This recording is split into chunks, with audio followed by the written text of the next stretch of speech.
Hey,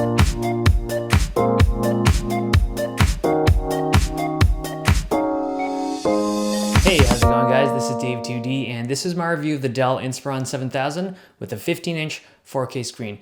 Now, Dell has a huge spread of notebooks, but their Inspiron line is normally in the middle of the road, so it's not super expensive, it's not super cheap, but they usually don't put their high-end tech into this line. So when they offered a 4K screen at this price point, I was pretty interested. So for $1350, you get a 4K screen, a Broadwell i7, and 16 gigs of RAM, which is pretty sweet, right? So I picked one up right away. I've been using it for 3 weeks now. Here's my review.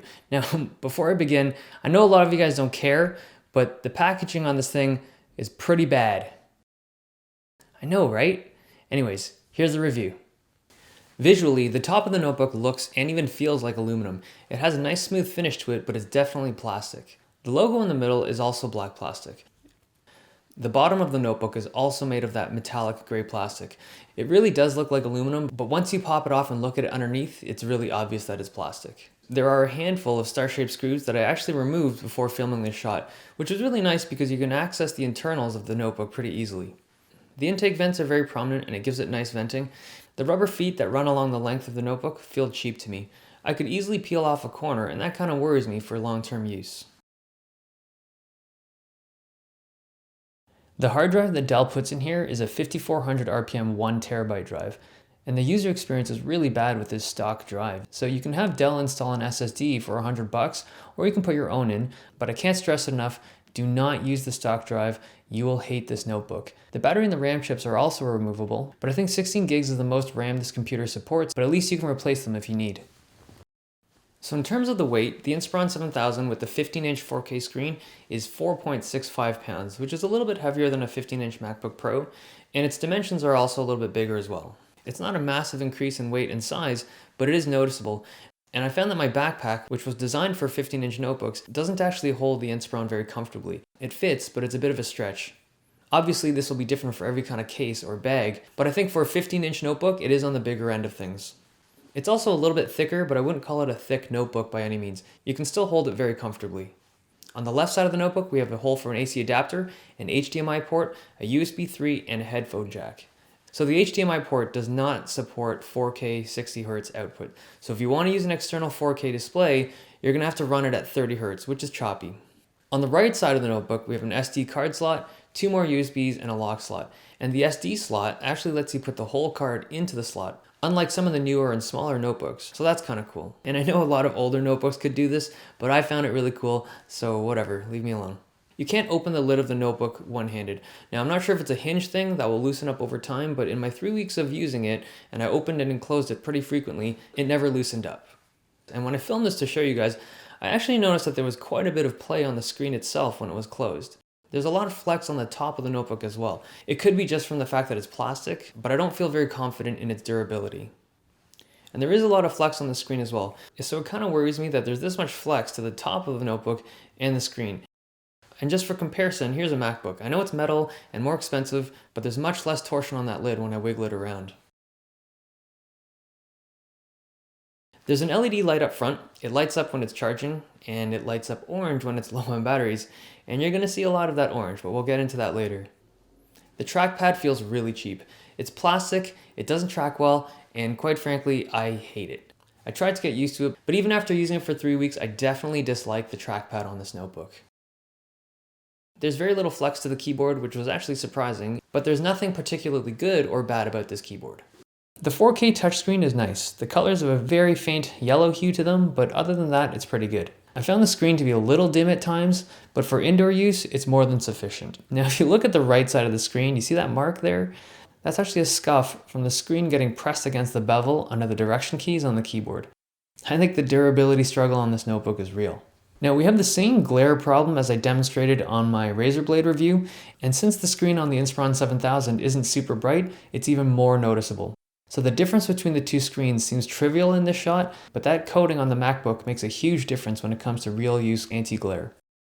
The fans aren't too loud, it's low to mid 20s when it's idling, and it's mid to high 30s when the fans kick in at full. The temperatures are actually pretty cool. I'm not going to show the thermal footage again, but you can see the comparison in the Razer Blade review. Okay, let's talk performance. Even though this is a Broadwell i7 chip, It is very important to understand that this is a 2-core chip and not a 4-core chip like you often see on higher end notebooks. So for any applications that can take advantage of multi-core processing, which is a lot of them, performance hurts. A 4K screen has a lot of pixels to push out. It's actually 4 times the number of pixels of a 1080p screen. So you need some serious hardware to use the screen to its full potential. 4K video playback off the drive runs okay. There's no skipped frames, but tracking is rough. And there's also some really annoying video driver issues that make 4K YouTube videos stutter. This was really annoying for the review, but I imagine Dell will resolve this shortly. Now I also tried editing and rendering some 4K videos in Premiere, and it's just awful. A 2-core CPU is really mediocre at consuming 4K content, and it's quite bad at creating 4K content.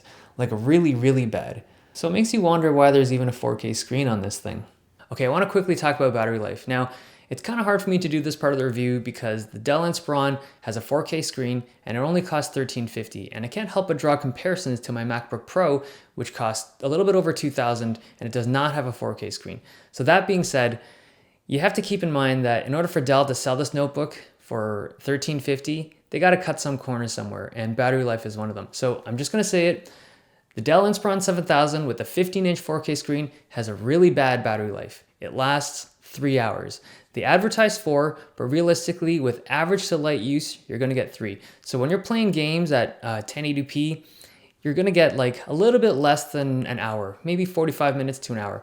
If you're doing like regular internet browsing, really light browsing, 3 hours. If you're watching movies straight from your drive, 2 hours. So I played a bunch of games. I'd watched quite a few movies on this just to kind of see the 4K screen in action. And I was always surprised because, I mean, 3 hours feels like a notebook from the 1990s. As I walk through the valley of the shadow of death, I take a look at my life and realize there's nothing left. So if you're interested in this notebook and you plan on traveling a lot, but you don't have access to a lot of outlets, I would be hesitant about picking it up just because of how poor the battery life is.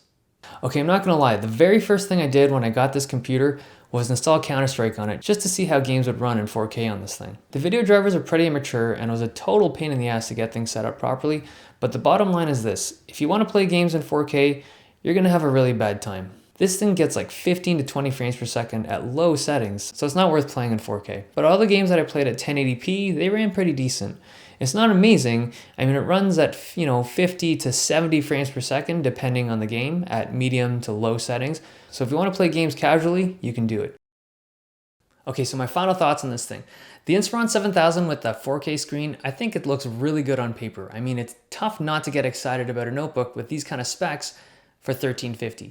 But after using it for 3 weeks, I have to say I'm not too sure who this notebook is really for. You can't do 4K gaming on it. You certainly can't do proper 4K video editing on it. And there's issues of durability, there's issues with the really short battery life. So who's it really for? I mean, if I had to recommend it to someone, it would probably be a student that doesn't plan on bringing this to class and you just kind of leave it in your dorm the whole time and just use it to watch 4K YouTube videos. But are 4K YouTube videos that important to you? And there's also the issue of requiring an SSD. So you're gonna have to spend another $100 or $150 to put a solid state drive into this thing. But to me, the biggest problem is that 2-core CPU. You really limit the potential of that 4K screen by forcing that 2-core CPU onto everyone who purchases this notebook. So that's the end of this review.